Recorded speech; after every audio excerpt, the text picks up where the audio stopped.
Bismillahirrahmanirrahim. Assalamu alaikum, dear students.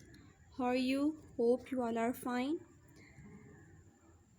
We are studying the chapter number 8, Getting Started with C. In last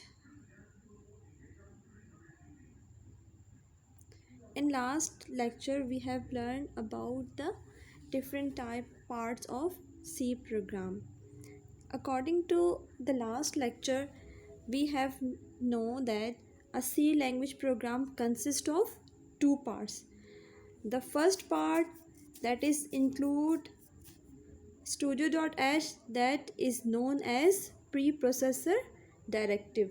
ये जो हमारे पास include वाला portion आपको नज़र आ रहा है, that is known as preprocessor directive. And second part of our C language program is main function. और ये मेन फंक्शन कहाँ से स्टार्ट होता है? ये void main से लेकर आखिर पे जो आपके पास कर्ली ब्रैकेट नज़र आ रहा है, that is known as main function. अब हम आज डिटेल से इस जो लेक्चर में स्टडी करेंगे, that is about the main function. Now start the topic. What is the main function? The main function indicate the beginning of program. हमारा जो एक्चुअल प्रोग्राम होता है वो मेन फंक्शन से स्टार्ट होता है. और जो किसी भी अगर हमारे पास जो भी प्रोग्राम की लॉजिक होगी हमारे पास, वो हमेशा हम लोग कहाँ पर राइट करेंगे? वो मेन फंक्शन में राइट करेंगे. और हमेशा ये बात माइंड में रखिएगा कि जो हमारा सी लैंग्वेज प्रोग्राम होता है उसमें सिर्फ एक ही मेन फंक्शन यूज़ होता है. ये तो हमारे पास बिल्ट इन मेन फंक्शन था. कुछ हमारे पास फंक्शंस होते हैं जो हम खुद राइट करते हैं, वो इंशाल्लाह हम नेक्स्ट चैप्टर्स में डिटेल से पढ़ेंगे. लेकिन इस वक्त आपने ये माइंड में रखा है कि जो मेन फंक्शन होता है किसी भी प्रोग्राम में वो सिर्फ एक ही होता है, और वही हमारा मेन फंक्शन यानी कि वही हमारा एक्चुअल प्रोग्राम कहलाता है. अब जो ये मेन फंक्शन होता है, the main function has basically two parts. Number one is function header and second one is function body. Now first one is function header. Now what is a function header? ये आपके पास जो ऊपर सबसे title पे नज़र आ रहा है, void main void, this one is known as function header. And ये जो कर्ली ब्रैकेट नज़र आ रहे हैं, this part is known as function body. ठीक है, हमारे पास दो पार्ट होते हैं मेन फंक्शन के. Number one is function header and second one is function body. Now what is a function header? अब आपको फंक्शन हेडर को हम डिटेल से पढ़ते हैं. Function header, it is the first line of main function. और इसमें हमारे पास तीन पार्ट्स होते हैं. फंक्शन हेडर के तीन पार्ट्स होते हैं. Number one return type, second one is function name and third one is argument. Now study in detail each type of function type. This first one आपके पास जो होता है फंक्शन में, मेन फंक्शन में, that is a return type. It represent the data type of value return by function. जो हमने function main में राइट किया था void,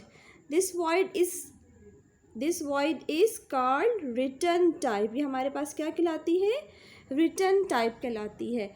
और void means nothing, return no value, return nothing. ठीक है, ये हमारे पास क्या कहलाता है? void means nothing. और ये हमारे पास क्या कहलाती है? रिटर्न टाइप कहलाती है. नेक्स्ट आपके पास जो होता है that is a function name. अब हमने यहाँ पर फंक्शन मेन कौन सा यूज़ किया है? मेन यूज़ किया है. यानी कि हमने void के बाद क्या लिखा था? Main. That is a main is a function name. Second one is a argument. Argument means parenthesis, जो ये हमने ब्रैकेट आपके पास नज़र आ रहे हैं, that is known as argument. और सम टाइम हम ये आर्ग्यूमेंट खाली भी छोड़ देते हैं और सम टाइम हम इसके अंदर void भी राइट करते हैं. क्योंकि void means nothing, it's mean कि इट आल्सो एक्सेप्ट नथिंग. ठीक है, ये कुछ भी एक्सेप्ट भी नहीं करेगा, ना ये रिटर्न करेगा कोई चीज़. तो इसलिए हम इसको यहाँ पर void भी लिख सकते हैं और हम इसको एम्प्टी भी छोड़ सकते हैं. सो यहाँ पर आपके पास एग्जाम्पल है. लास्ट प्रोग्राम में भी आपने देखा था कि हमने किस तरह मेन फंक्शन लिखा था. कि सबसे पहले हमने लिखा था void, उसके बाद मेन, एंड वॉइड अगेन, ये ब्रैकेट में हम राइट करेंगे। तो जब भी हमने अपने बॉडी स्टार्ट करनी होगी, प्रोग्राम की बॉडी स्टार्ट करनी होगी, तो सबसे पहले जो हम टाइटल स्टार्ट करेंगे उसमें हम लिखेंगे वॉइड मैन वॉइड। ये आपके पास नेक्स्ट आपके पास जो पार्ट है मेन फंक्शन का, that is body of your program. ये हमारे पास फंक्शन बॉडी कहलाता है। फंक्शन बॉडी में सबसे पहले हमारे पास लॉजिक लिखी जाती है, मीन्स कि हमने इस प्रोग्राम में जो भी हमारे पास रिक्वायरमेंट होगी उसके अकॉर्डिंग हम जो स्टेटमेंट राइट करेंगे वो हमारे पास उसकी लॉजिक कहलाएगी। नेक्स्ट आपके पास है डेलीमीटर। डेलीमीटर्स आपके पास क्या कहलाते हैं, जो आपके पास कर्ली ब्रैकेट्स नज़र आ रहे हैं, दैट इज़ नोन एज डेलीमीटर्स। डेलीमीटर्स को हम क्यों यूज़ करते हैं, ये दो ब्रैकेट नज़र आ रहे हैं, जो ये ओपन आपके पास कर्ली ब्रैकेट है, दैट इज़ नोन एज कि हमारे पास बॉडी हमारी स्टार्ट हो गई, यानी कि हमारे पास जो प्रोग्राम है उसकी बॉडी हमारे पास स्टार्ट हो गई है। और जैसे ही हमारे पास क्लोज हमारे पास कर्ली ब्रैकेट होता है, that is showing your body program is going to be end, ये हमारे पास ऐड होगी। उसके बाद हमारे पास लास्ट में आपके पास ये स्टेटमेंट नज़र आ रही होगी कि ये आपके पास प्रिंट एफ। अब ये प्रिंट एफ क्या है, print f is use to print your statement on the screen of your program, कि जब भी हमने अपनी स्क्रीन पर कोई भी चीज़ एज इट इज़ प्रिंट करवानी है तो हम यहाँ यूज़ करेंगे प्रिंट एफ। ये इंशाल्लाह हम नेक्स्ट क्लासेस में इसको डिटेल से रीड करेंगे। अभी सिर्फ आप ये समझ लीजिए कि हमारे पास ये प्रिंट एफ है। प्रिंट एफ का मकसद होता है प्रोग्राम में कोई भी चीज़ एज इट इज़ राइट करवाना। इस स्टेटमेंट के लास्ट में आपको एक सेमी कॉलन नज़र आ रहा होता है, that is known as statement terminator. ये क्या कहलाता है, statement terminator. Each statement in C language is terminated by semicolon. याद रखिएगा, दैट इज़ इम्पॉर्टेंट MCQs कि हमारे पास जो ये सेमी कॉलन होता है that is used as a statement terminator. Every statement, जो भी हम स्टेटमेंट राइट करेंगे वो हमेशा टर्मिनेट किसके साथ होगी, सेमी कॉलन से। अगर हमारे पास ये सेमी कॉलन हम लगाना भूल जाएंगे तो हमारे पास एक सिंटैक्स एरर देगा कंपाइलर हमें, मिसिंग स्टेटमेंट के नाम से। सो ये बात आप याद रखिएगा कि जब भी हम किसी भी स्टेटमेंट को राइट करेंगे तो हम लास्ट में क्या लगाएंगे, हम लोग सेमी कॉलन यूज़ करेंगे। ठीक है, तो ये हमारे पास था आज का लेक्चर।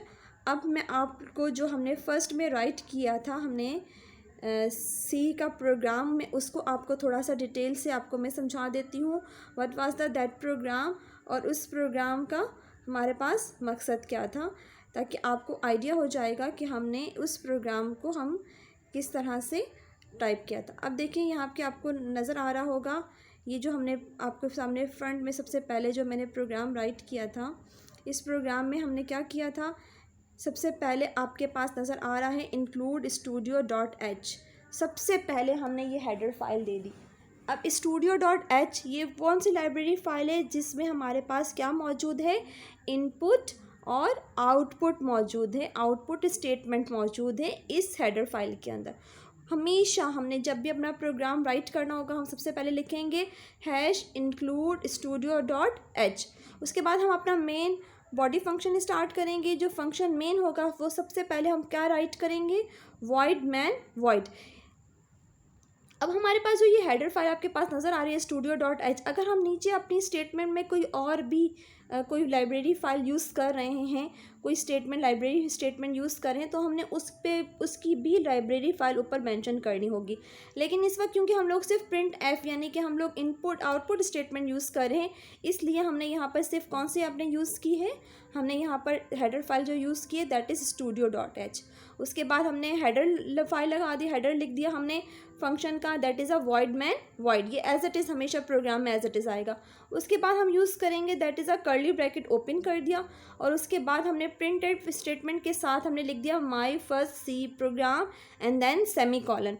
ये प्रोग्राम हम जब रन करेंगे तो हमारे पास स्क्रीन पर डिस्प्ले होगा माई फर्स्ट सी प्रोग्राम। ठीक है, तो ये आपके पास आपका आज के लेक्चर था। लास्ट में मैंने आपके यहाँ पर शॉर्ट क्वेश्चंस राइट किए हैं इस टॉपिक के रेलिवेंट। आप भी इनको आपने इसके आंसर फाइंड आउट करने हैं और आपने इनको लर्न भी करना है। अपना ख्याल रखिएगा। फ़ी अमानिल्लाहि। अस्सलामु अलैकुम रहमतुल्लाहि व बरकातुहू।